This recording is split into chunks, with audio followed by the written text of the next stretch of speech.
to cross-examine the state witnesses testifying in the inquest. The inquest had started in January under Magistrate Pauline Maisie Chesang, who was later suspended by the judiciary after she was linked to the death of her husband, Robert Chesang, in March. Melita Oletengis now joins us live from Nyeri with the very latest. Melita, what's happening in this story? Right, Edmond, as you rightly put it, the inquest seeks to establish and look into the circumstances that led to the grisly road accident that occurred in November 2017, to be precise, on the 7th, that led to the death of the then governor of Nyeri, Wahome Gakuru. Now, this particular inquest had started in January as ordered by the director DCI Kinoti, and the inquest had started and was being led by the senior residence magistrate Pauline Chesang, but at the moment the chief magistrate Wendy Kagendo directed that the inquest starts afresh as a result of an organization known as Amana, which came in and asked to cross-examine the witnesses. Now, this particular organization is said to have had particular affiliations with the then governor, that is Wahome Gakuru, and that is why the inquest has started afresh. Now, just to bring you up to speed with what has developed so far from this particular questioning this morning, and what has happened is that witnesses who have been questioned by the officers from the Director of Public Prosecution and lawyers representing the family and the county. We've had witnesses saying that the vehicle which the governor was traveling in that particular morning was speeding at over 130 kilometers per hour. Of course, this was also put into perspective by the witnesses, who also say that it was very raining and it was rainy that morning, and that is why the accident happened. Remember, the vehicle rammed into a guardrail that ended up injuring the late Wahome Gakuru very badly, and that led to excessive bleeding, leading to his death. Now, questions have been raised as to why the witnesses did not call the family members or the county government officials to inform them about the accident. And remember, this accident has been looked at with so many perspectives from different quarters. People saying that it is not just a normal accident. People are suspecting that this was a plan to execute the late Governor Wahome Gakuru. And at the time of his death, we've also had witnesses saying that the governor was not in good terms with his second wife, but he was in a process of reconciling with his first wife. And also something that also come up is that the governor at the time of his death was not in good terms with some of the politicians from Nyeri who were not appointed by the governor. So these are some of the leads that we are looking at in the inquest, and we are hoping that by the end of the inquest, which is expected to take 7 days, all these circumstances leading to the death of the late governor would have been established. But for now, over to you, Edmond. Thank you so much, Melita Oletengis, live from Nyeri with that update. Let's now go to Kennedy Mureithi, where Rift Valley members of parliament are currently meeting in parliament over what is going on in the Jubilee party. One of the issues on the table is stopping their remittances to the party as a way of forcing out the Secretary General Raphael Tuju over a leaked audio. Our political affairs reporter Kennedy Mureithi is in parliament following the unfolding and gives us an update right now. Kennedy, what's happening? Well, Edmond, as you have rightly said there in the introduction, is that there's a meeting currently within these precincts of Parliament, and it is bringing together these members of Parliament from Rift Valley, mostly from the North Rift area, and they are speaking on this matter with regards to that leaked audio that implicated or is alleged to implicate the Secretary General of the Jubilee Party, that is Raphael Tuju, and they are saying that those remarks from Raphael Tuju should not come from one of the party members, and they are insisting that he must resign as the Secretary General of the Jubilee Party. You've seen all over the weekend there were press conferences and there were also rallies whereby there was pressure on Tuju to go and step aside with regards to talking about one of the party leaders with that gusto. So what is happening today is that we do understand that they are not very happy, and they are pushing ahead this agenda whereby they are saying that it is time that he goes away away and they do find someone else. This is also signaling one of those things that people would want to call the end of the Jubilee party, is they say that it is either that he goes away or they stop their remittance. You remember that being a member of parliament, the party that sponsored you to parliament, you are under obligation of remitting a certain amount of money from your salary so that that particular political party is able to run every month. So they are about 70 members of parliament from that region, and they are saying that it is time that they were given that due respect that they do require. So this meeting, one of those things that we do understand is going to be discussed probably at length is that proposal to stop that remittance. It is about 20,000 shillings. And if they do stop that remittance, then it is one of those ways of crippling the Jubilee party because it runs on that. The staff that work there depend on this money to be paid. So another issue that we do expect that we are being told is going to be discussed is the current status of the Jubilee party, whether they really do need it anymore or should they go out and do something else. Remember, the Deputy President William Ruto, in all his meetings, he has been very categorical that they have done so much to make sure that the Jubilee party holds. But with such sentiments coming as they do come, then it portends a danger for this particular Jubilee party, or whether the center can hold anymore. Yesterday we saw some other political parties being registered, and the Central Kenya, one of them is one of those parties that has been registered so far is the CRP, where they are saying that this is the party of the future. There's the other one that is is in the process and has the acronym of TNA. So there are all these things that are happening within the Jubilee party, and these members were also part of the Jubilee party there earlier on, and they went into the 2017 election as members of the Jubilee party. So what is happening right now is that these realignments are actually, Nyabola, these realignments are actually threatening the very fabric that holds the Jubilee party. So whether this meeting that is happening today, members of the press are going to be appraised on what is happening is also another matter. Whether they are going to discuss and say that they will be writing a formal letter to withdraw their membership, or probably not go as far as withdrawing their membership because by elections might be called, but they will stop these remittances. And what if they stop these remittances? What is going to happen? So this is a story that we're keeping a keen eye on, and we'll be telling our viewers what will be transpiring from that meeting. Back to you, Nyabola. Thank you so much, Kennedy Mureithi from Parliament Buildings. Now, Foreign Affairs Cabinet Secretary Monica Juma is currently in a closed-door meeting with the Defence and Foreign Relations Parliamentary Committee to discuss the Kenya-Somalia maritime border dispute. The CS is giving updates on issues surrounding the dispute and what this means for the country. NTV's Mel Miendo is in Parliament. Mel, what have you gathered? Thank you so much, Edmund. Yes, we are in Parliament and that meeting is ongoing. The Foreign Affairs Cabinet Secretary, Monica Juma, is currently with the Defence and Foreign Relations Parliamentary Committee. So we were in there as members of the media, but were asked to step out, of course, with regards to the sensitivity of the issue. They are speaking about the Kenya-Somalia maritime border dispute.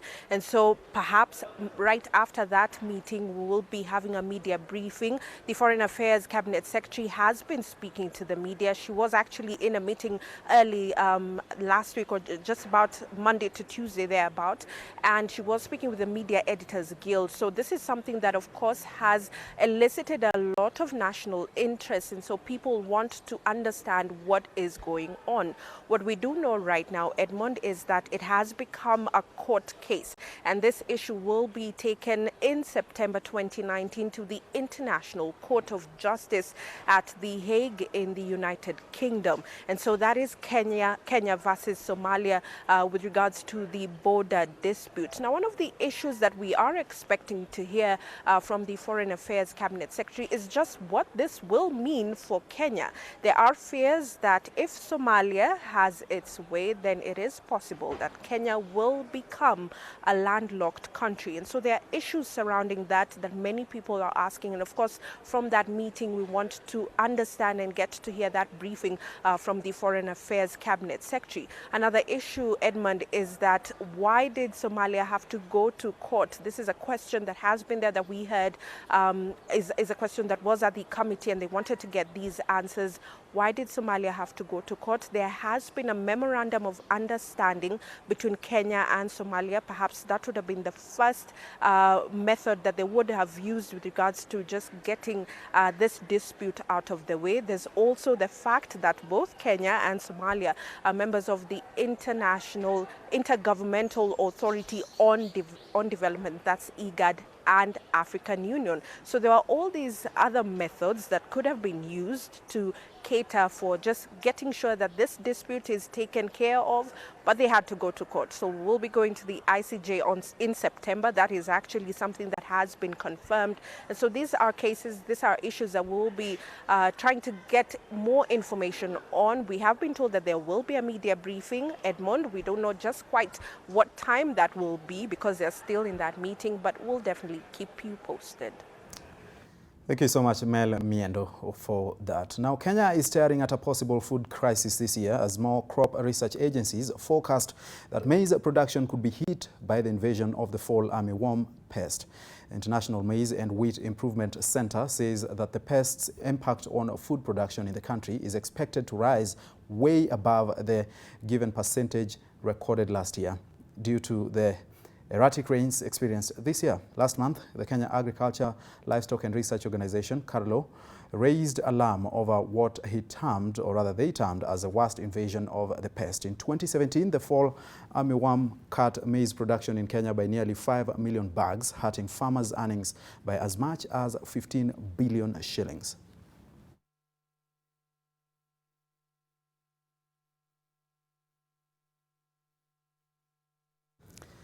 A family in Nyeri in Kisii County is seeking justice following the death of their kin. The deceased, Charles Onditi, was a boda operator, and the breadwinner of his family was allegedly beaten up by police officers and later died. The aura that has engulfed this homestead in Kisii County depicts what this family has been through in the last 4 months. Mimi nimestuka, bwana wangu aliniacha. Bwana wangu alikufia mikono ya serikali. This following the death of 37-year-old Charles Onditi, who was the family breadwinner. He is survived by his wife and 2 children. It is alleged that the deceased had gone out to a popular local joint known as Ramasha when police officers stormed into the club, roughing him up and whisking him away, only for his loved ones to find him in critical condition the next morning, dumped by the roadside. He had injuries from what appeared to be a beating. The family took him to hospital, but he succumbed to the beatings. Nilikuwa na huzuni. Nikalia. Ngatani jalisi atamuka tuongee na yeye. The family claims they had reported the matter at Ramasha police station, only for the 2 implicated officers to be transferred. Ningeomba serikali itusaidie kifo cha hii mtoto bila alikufa kwa sababu alipigwa na serikali.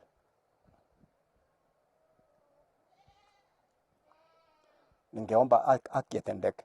Speaking on phone, Masimba Sub-County Police Commander Eliud Maiyo said the investigations are still ongoing and that the file has been forwarded to the DPP. Helen Aura, NTV. Residents of Elbagon in Molo Sub-County have raised complaints about the poor state of the Elbagon police station. The residents claim that most of the station's establishments have leaking roofs. They add that most of them lack proper toilets, forcing those arrested to move to the nearby commercial establishment to access washrooms. The police vehicle based at the station is also said to have been breaking down, hampering their mobility, affecting service delivery to the residents. They are now calling on the area member of parliament, Kuria Kimani, to ensure there is a CDF allocation to improve the state of the police houses, police vehicle, and that police station.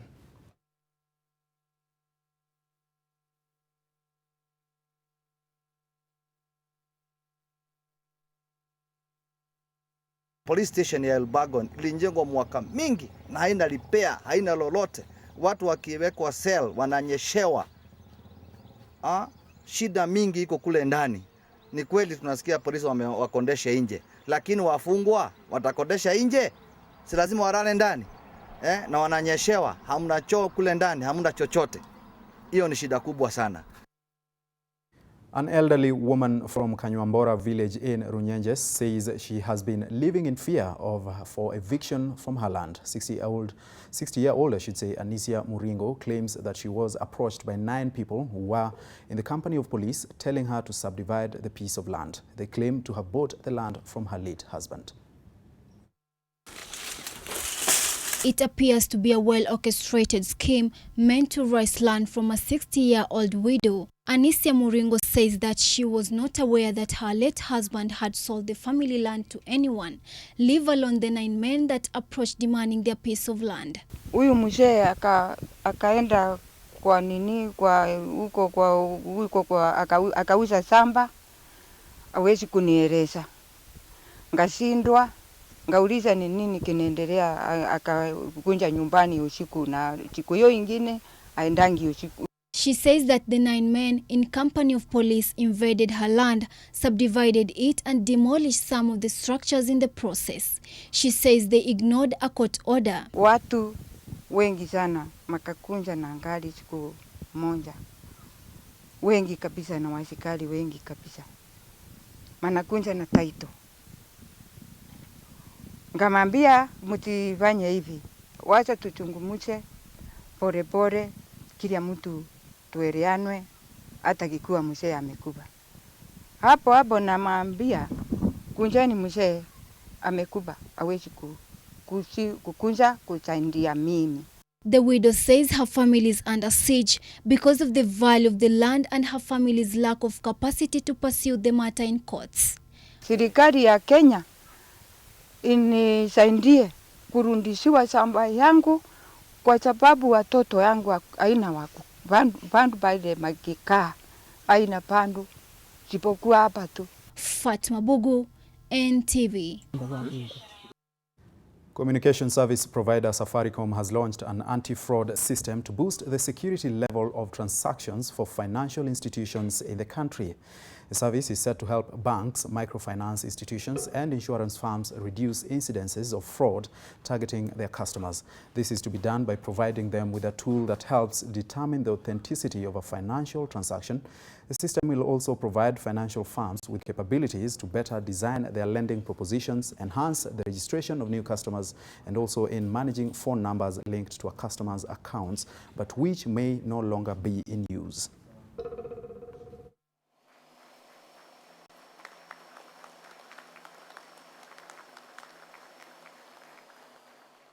The biggest issue we do have is what I usually call the internal leakage. So the biggest problem is always, from the institutions themselves.